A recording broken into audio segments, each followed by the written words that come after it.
നിങ്ങളുടെ കണ്ണുകൾക്ക് ചുവപ്പ് അല്ലെങ്കിൽ ഇച്ചിങ്, ബേണിംഗ് സെൻസേഷൻ, ഇടയ്ക്കുള്ള മങ്ങൽ ഇവയൊക്കെ തോന്നാറുണ്ടോ? ഒരുപക്ഷെ ഇതൊക്കെ ഡ്രൈ ഐൻ്റെ സിംറ്റംസ് ആയേക്കാം.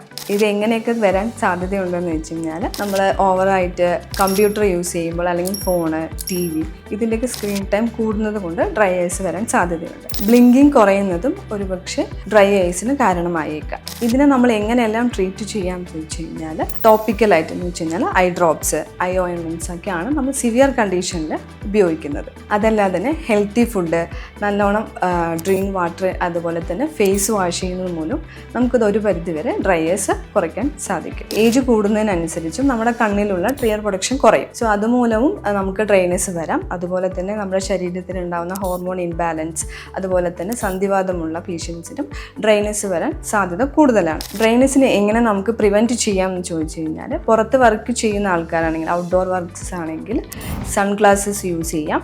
അതുപോലെ തന്നെ സ്ക്രീൻ ടൈം ഒരുപാട് ഉപയോഗിക്കുന്ന ആൾക്കാരാണെങ്കിൽ ബ്ലിങ്കിങ് കുറച്ച് കൂട്ടാം.